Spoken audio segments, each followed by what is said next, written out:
News, सच जरूरी है। नमस्कार दर्शकों, ये है एमएनएस न्यूज नेटवर्क और आप देख रहे हैं एमएनएस न्यूज टीम। मैं हूं आपके साथ शुभांगी। तो आइए देखते हैं आज की कुछ खास खबरें। दिल्ली को एक और तोहफा, 250 टन कबाड़ से बने आजादी का अमृत महोत्सव पार्क। राजधानी दिल्ली के आईटीओ स्थित शहीदी पार्क में बने देश के पहले मैदानी संग्रहालय का मंगलवार को दिल्ली के उपराज्यपाल वीके सक्सेना और मुख्यमंत्री अरविंद केजरीवाल ने उद्घाटन किया। इस दौरान मेयर शैली ओबरॉय, डिप्टी मेयर आले मोहम्मद इकबाल, नेता सदन मुकेश गोयल समेत कई अन्य गणमान्य अतिथि मौजूद थे। वेस्ट टू वंडर थीम पर बना पार्क। दिल्ली नगर निगम द्वारा विकसित किए गए इस पार्क को वेस्ट टू वंडर थीम के तहत बनाया गया, जिसमें देश की धरोहरों, संस्कृति और मूल्यों को प्रदर्शित करने वाली प्रतिकृतियां की स्थापना की गई। इस पार्क को देश के उन वीरों और प्रसिद्ध हस्तियों को समर्पित किया गया जिन्होंने देश की स्वतंत्रता और संप्रभुता के लिए विभिन्न कालखंडों में अपनी जान तक कुर्बान कर दी।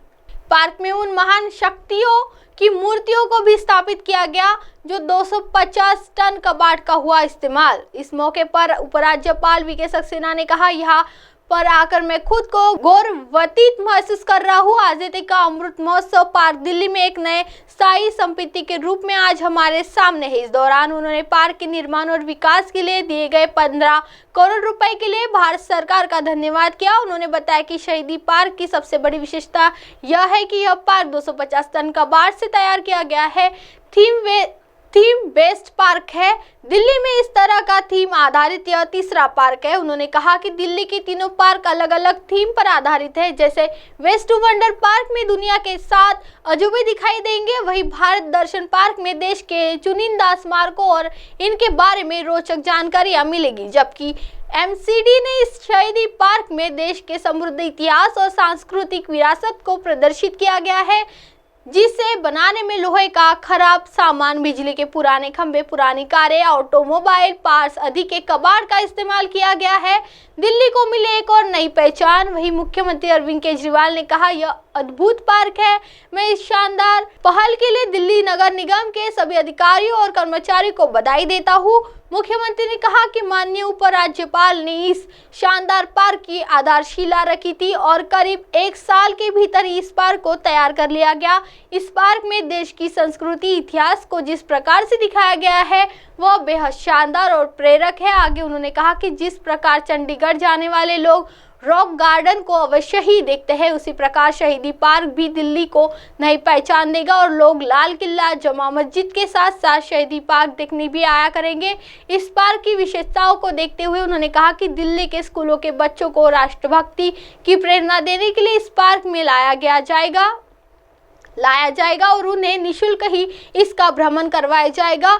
यहाँ देख सकेंगे 65,000 सालों तक का इतिहास। इस मौके पर बात करते हुए मेयर डॉक्टर शैली ओबरॉय ने कहा कि यह पार्क भारत के इतिहास को बताने के साथ ही उसे दर्शाता भी है। यहाँ 10वीं सदी के 65,000 सालों तक के इतिहास को देखा जा सकता है, जहाँ पर सम्राट अशोक, चंद्रगुप्त मौर्य, महाराणा प्रताप, पेशवा से लेकर स्वाधीनता संग्राम तक का इतिहास कलाकृतियों के माध्यम से दर्शाया गया है। उन्होंने बताया कि यह पार्क विश्वविद्यालय में पढ़ने वाले छात्रों को देश का इतिहास एक अनूठे रूप में समझने में सहायता करेगा।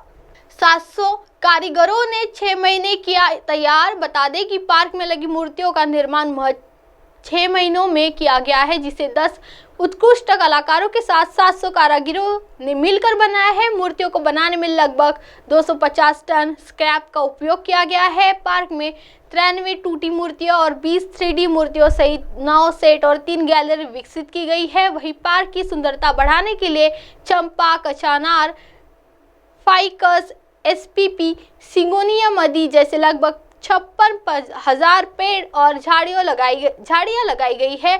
मनोरंजन के साथ फूड कियोस्क की सुविधा पार्क में स्थापित मूर्तियों और झांकियों के माध्यम से देश की आज़ादी के लिए हुए 1857 के पहले विद्रोह, जन आंदोलन, स्वतंत्रता संग्राम, संस्कृति और सामाजिक जागरूकता, स्वदेशी आंदोलन, सत्याग्रह, भारत की आज़ादी और विभिन्न रियासतों के एकीकरण की दास्तानों को बयां किया गया है। इस पार्क में इन सभी घटनाक्रमों को बड़ी ही खूबसूरती से दिखाया गया है, जो पार्क में आने वाले लोगों को देश के गौरवशाली इतिहास से जानकर बनाएगी।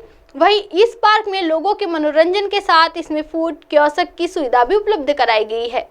आइए बढ़ते अगली खबर की ओर। उत्तराखंड में भारी बारिश से बिगड़े हालात, हल्द्वानी के कई इलाकों में बाढ़ जैसी स्थिति। उत्तराखंड के कई इलाकों में बारिश से लोगों की मुश्किलें बढ़ गई है। नदियां और नाले उफान पर है। कई इलाकों में जल जमाव हो गया है। भारी बारिश से जनजीवन बुरी तरह प्रभावित हुआ है। बारिश से कुछ इलाकों में बाढ़ जैसे हालात बन गए हैं। भारी बारिश के कारण हल्द्वानी के कुछ हिस्सों में बाढ़ जैसी स्थिति बन गई है। इन इलाकों में कुछ लोगों के फंसे होने की खबर है। हल्द्वानी के एसडीएम मनीष कुमार सिंह ने कहा कि लगभग 150 लोगों को बचाया गया है। उनके लिए भोजन की व्यवस्था की जा रही है। हल्द्वानी के विभिन्न हिस्सों में जल भराव और हम इसके बारे में जानकारी प्राप्त कर रहे हैं। हमारी टीम विभिन्न स्थानों का दौरा कर रही है, आवश्यक सहायता प्रदान कर रही है। मौसम विभाग की मानो तो फिलहाल उत्तराखंड के कई इलाकों में बारिश से राहत नहीं मिलने वाली है। आईएमडी ने देहरादून, पौड़ी, गढ़वाल, टिहरी, चंपावत, नैनीताल और हरिद्वार के लिए ऑरेंज अलर्ट जारी कर दिया है। आईएमडी के अनुसार चंपावत, देहरादून, पौड़ी, नैनीताल और टिहरी जिलों में आज भारी बारिश की संभावना जताई है। अब आप हमारे चैनल को आपके मोबाइल पर भी देख सकते हैं। मोबाइल ऐप पर देखने के लिए play store MNS News TS download करें। इंस्टा, ट्विटर, हाईकुक, फेसबुक और कई सोशल मीडिया के प्लेटफॉर्म पर हमारा चैनल उपलब्ध है। आप इसे यूट्यूब पर भी देख सकते हैं। आप हमारे चैनल को लाइव भी देख सकते हैं www.mnsnews3.com पर। फिलहाल वक्त हो चला है दर्शकों ब्रेक का। ब्रेक से लौटने के बाद देखिएगा देश और दुनिया की तमाम बड़ी खबरें। बने रही MNS News TV पर। नमस्कार।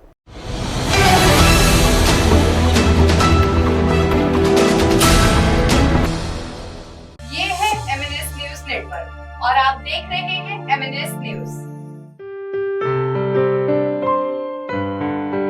माननीय श्री राजेंद्र जैन, पूर्व विधायक, आपको जन्मदिन की हार्दिक शुभकामनाएं। समस्त घटक प्रमुख, युवा पदाधिकारी, राष्ट्रवादी कांग्रेस पार्टी।